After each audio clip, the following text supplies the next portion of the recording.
Somo la kwanza. Somo katika kitabu cha Yoshua bin Sila.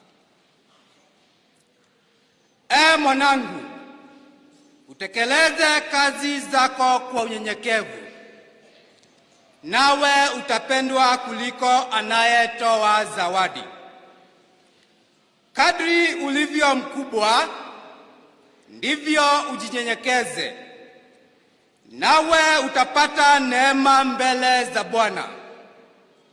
Maana uwezo wa Bwana ni mkubwa, naye hutukuzwa na wanyenyekevu.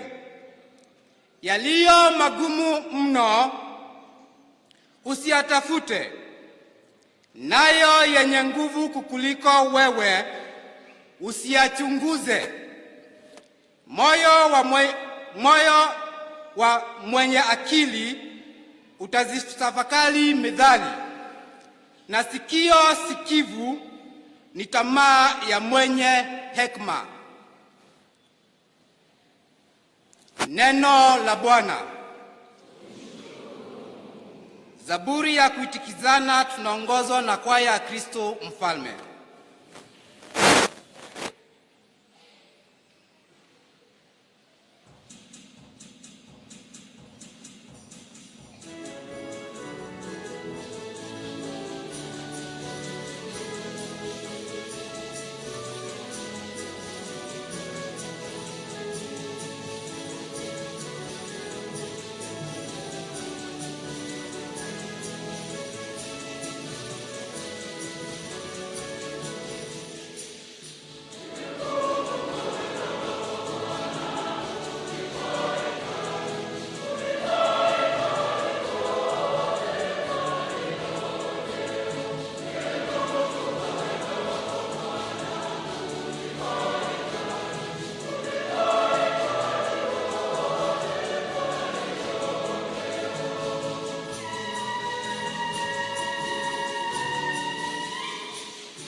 Somo la pili. Somo katika barua kwa Waebrania.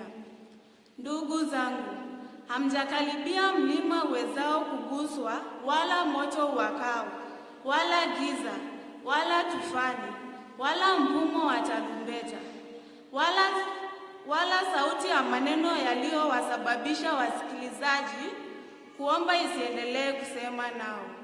Lakini mmeukaribia mlima Sioni, mji wa Mungu aliye hai, Yerusalemu ya mbinguni, kwenye maelfu ya malaika na makutano ya sherehe. Na mmejiunga na jamii ya wazaliwa wa kwanza ambao majina yao yameandikwa mbinguni na Mungu aliye hakimu wa wote, pia roho za waadilifu waliokamilika, kadhalika na Yesu, mpatanishi wa agano jipya, neno la Mungu. Tusimame kwa shangilio, tuongozwe na kwaya.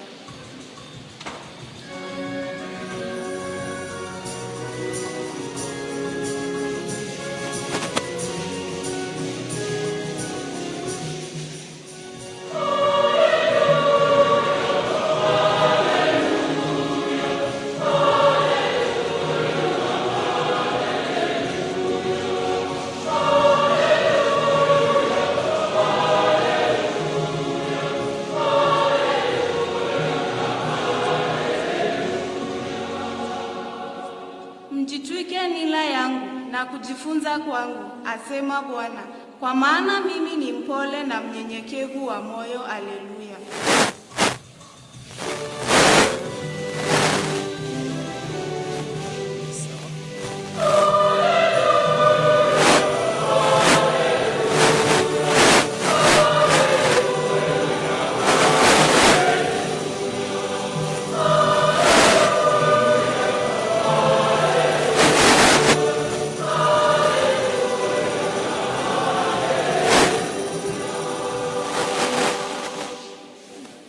Bwana awe nanyi.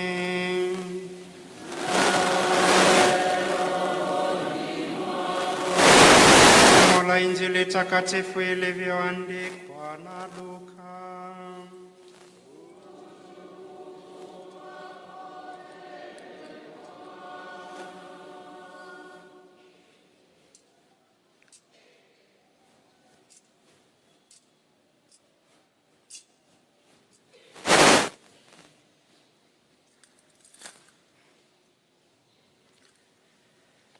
Siku ya Sabato, Yesu aliingia nyumba ya mkubwa mmojawapo wa Mafarisayo ale chakula. Nao wakawa wakimchunguza kwa makini. Akawaambia waalikwa mfano walivyojichagulia viti vya heshima. Unapoalikwa usiketi katika kiti cha heshima. Labda mtu mwenye cheo kikubwa zaidi kuliko wewe amealikwa, naye aliyewaalika wewe na yeye asije akakwambia, mpe nafasi huyu. Hapo utaanza kuona aibu na kushika mahali pa mwisho. Ili ukiamua, nenda kakae mahali pa mwisho, ili yule aliyekualika akwambie, rafiki, kaa mbele zaidi. Hapo utapata heshima mbele ya wote wenye kukaa mezani pamoja nawe. Kwa maana kila ajikwezaye atashushwa, na kila ajishushaye atakwezwa. Kisha akamwambia na yule aliyemwalika, ufanyapo karamu kwa chakula cha mchana au jioni, usiwakaribishe rafiki zako wala ndugu zako wala jamaa zako wala jirani zako wenye uwezo, wasije wakakualika pia na kukulipa sawa kwa sawa. Bali unapofanya karamu, waite maskini, vilema, viwete na vipofu, nawe utakuwa na heri, kwa sababu hawana cha kukulipa, kwa maana utalipwa katika ufufuko wa waadilifu. Injili ya Bwana.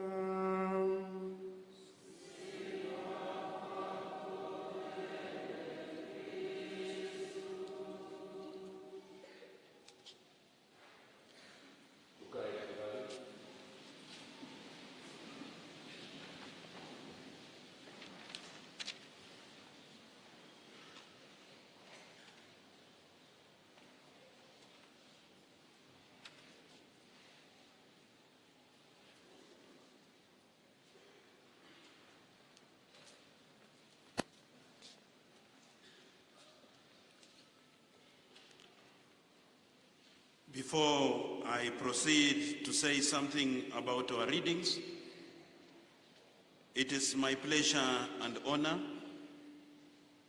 and above all, it is a distinguished honor to welcome you sincerely, Your Excellency, the Vice President and the President-elect of the Republic of Kenya. It's not always usual to celebrate and to pray with the President-elect of the Republic of Kenya. You have honored us greatly, and as if that were not enough, you have also come with the Vice President-elect, Mr. Rigathi Gachagua. I also would like to welcome our Governor, Mr. Ken Lusaka, who is very well known here, and to congratulate him as well as the others for their election to those distinguished and high posts. I also would like, at the same time, to welcome my old friend, Moses Masika Wetangula, who is here, as I will tell you how I came to know him, and also to welcome the co-principal, Moses Mudavadi, with us. I had already welcomed and congratulated our Member of Parliament, John Makali. So, Your Excellency, President-elect, you can see how much joy you bring to these people, even in the church. And so thank you for coming to be with us and to bring us this exceptional joy that we celebrate today, above all in this church. Now, I want to talk about the readings of today. Number one, the reading of today, the first one, is taken from the book of Ecclesiasticus. Ecclesiasticus very often is called Sirach. The second reading is taken from the letter to the Hebrews. And the third reading is taken from the Gospel according to St. Luke. In all the three of them, the theme which is being talked about is the most difficult to preach, to practice. Believe me, the theme is humility. That you just give up truthfully.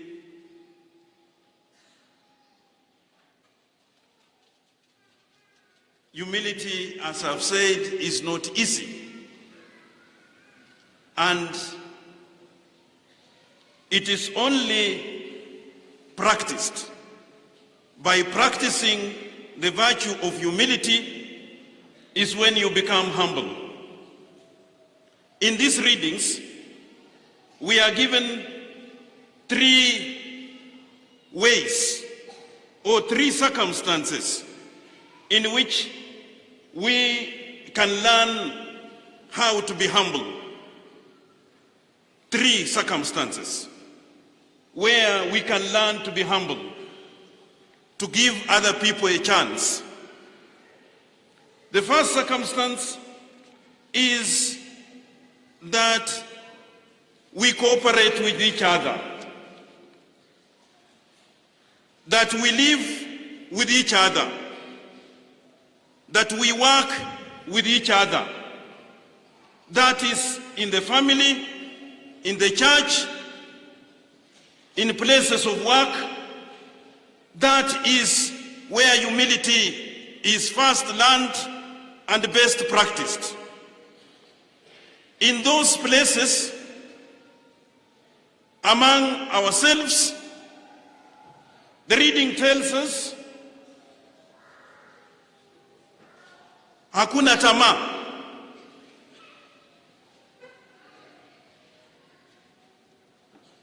No ambition.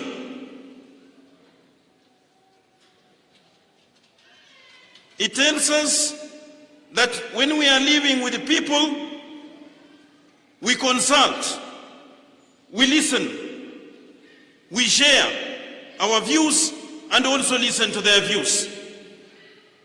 That is how to practice and to learn humility. That among other people, in the family, in the work, and any other place, with others, we are told humility is also learned when we are ready to learn. That we learn always. That we don't believe we know everything, that others can teach us. That is how to learn humility.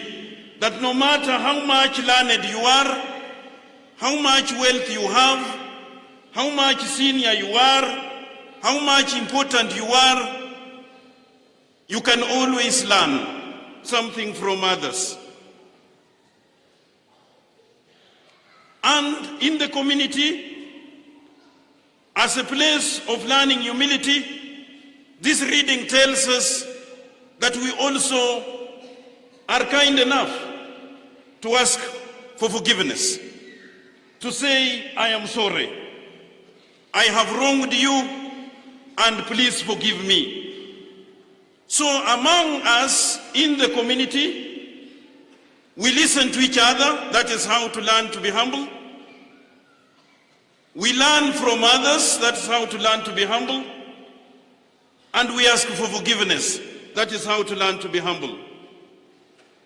The second area where we learn to be humble is from the letter to the Hebrews. That we learn to be humble when we know and we say thank you. That none of us is a fruit of himself or herself. We are all fruits, hard work, sweat, sacrifice, and kindness of other people. That we are able to say thank you. Personally, the most touching words for me are thank you. And I have to be honest with you. When I'm not thanked, I feel it.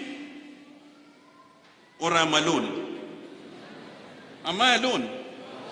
When you do so much for people, you educate your child, you educate orphans, you do all sorts of things, and they don't tell you thank you.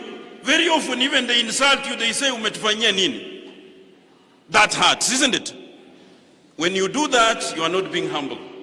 And you will never learn to be humble.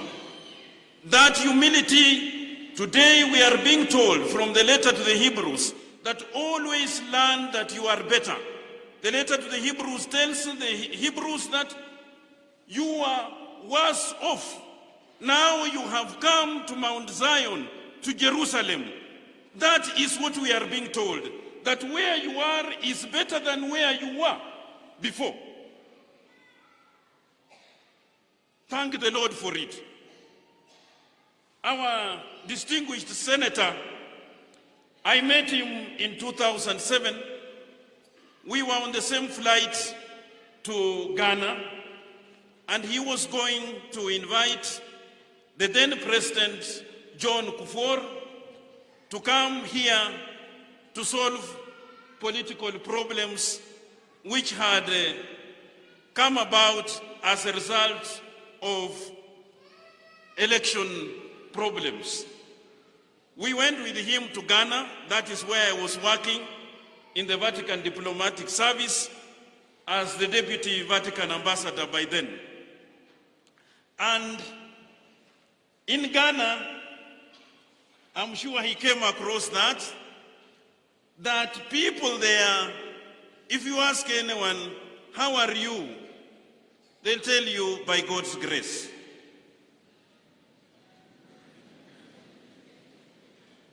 Or they might say, I am fine by God's grace. That is the humility. That we are there because God has granted us. That we are what we are because somebody sacrificed. Somebody worked hard. Somebody was generous to us. Somebody sacrificed. Somebody loved us. Somebody gave us. And it's by God's grace that we made that person in life. It's not a right to have parents who help you, to have sponsors who help you, to have relatives who help you, to have people who work for you. It's by God's grace. God willing. That is humility. That I am by God's grace. I am fine as a gift from God. So to be humble, my dear brothers and sisters, the problem is, as they say in the letter to the Hebrews, you are better off. In other words, don't always complain. When you are helped, even if it's small, say thank you. By God's grace I've received. Don't always say sijapata kitu, sina kitu, sijapewa. No. You can't go on like that. If you are asked to mjango kidogo, you always don't have. And God who has given you, he will begin taking it away. Because that's the prayer you are saying. Kama unacho, sema ninacho. And you give it out. Do you understand me?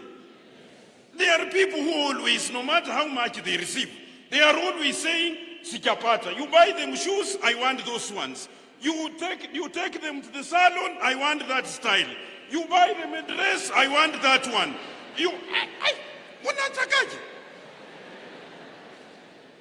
You cook ugali, they want kideri. You cook kideri, they want irio. You cook irio, be happy. Be happy what you have. Thank the Lord for it. By God's grace, the others have sacrificed, they have cooked, they have worked for you, they are generous to you. Say, by God's grace, I thank you. Am I clear? Hapana always sijatosheka, kuomba kila siku tosheka. That one is hot. The third place where we learn humility, I have told you the first place to learn humility is in the community. And if the community, you learn to listen to the others. In the community, you learn from others. In the community, you learn to say, I am sorry. That's how to be humble. And in life, anywhere, you learn to appreciate what you have been given and to thank people who have given you. That is humility. The third place where to learn the school of humility, the third one is when you are visiting. Ugenini. Usijifanye mjuaji. Heshimu wenzako. Okay? Don't go there and decide, I want this, I want this, I want. When mgeni gani? With due respect, this was only the readings of today. The distinguished. Please, Your Excellency, don't be offended.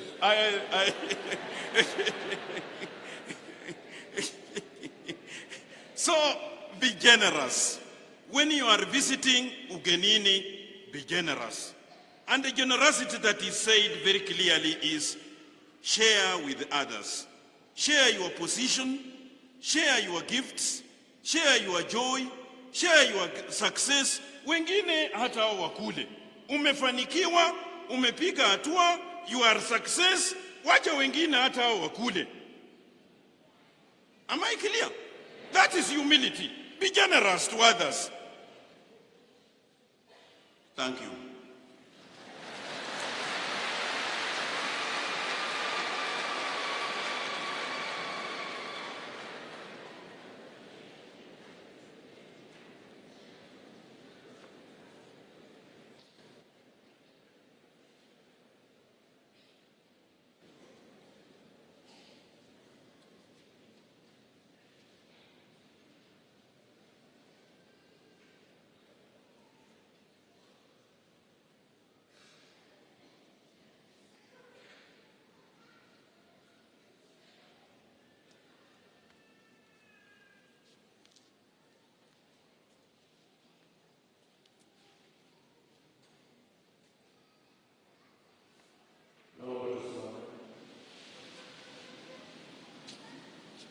Nasadiki kwa Mungu Baba Mwenyezi,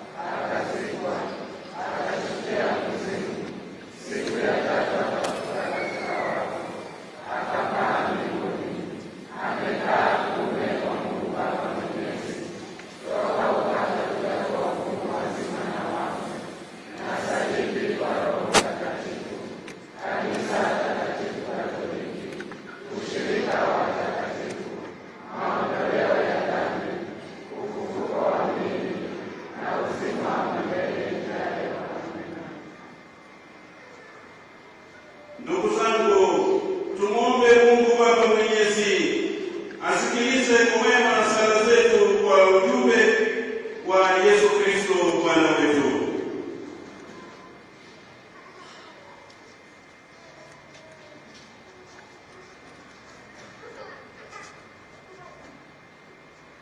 Sala kwa ajili ya kanisa.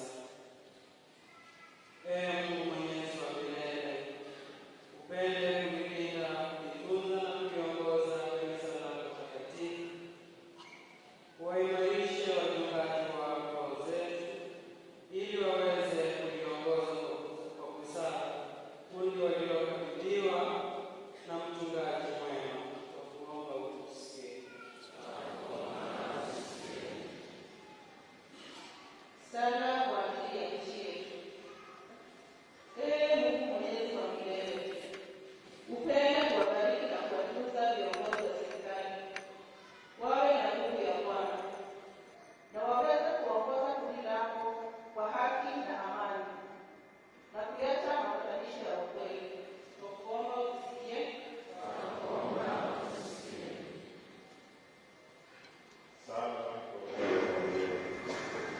Mungu Mwenyezi,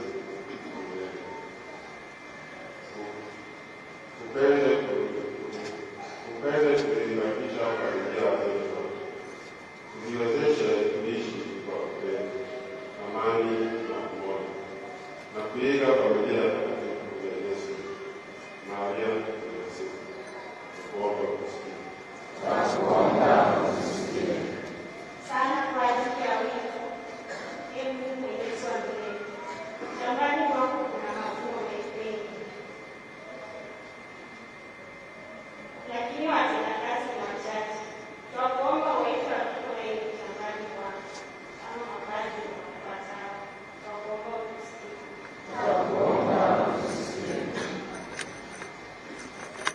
Sala kwa ajili ya wanaoteseka.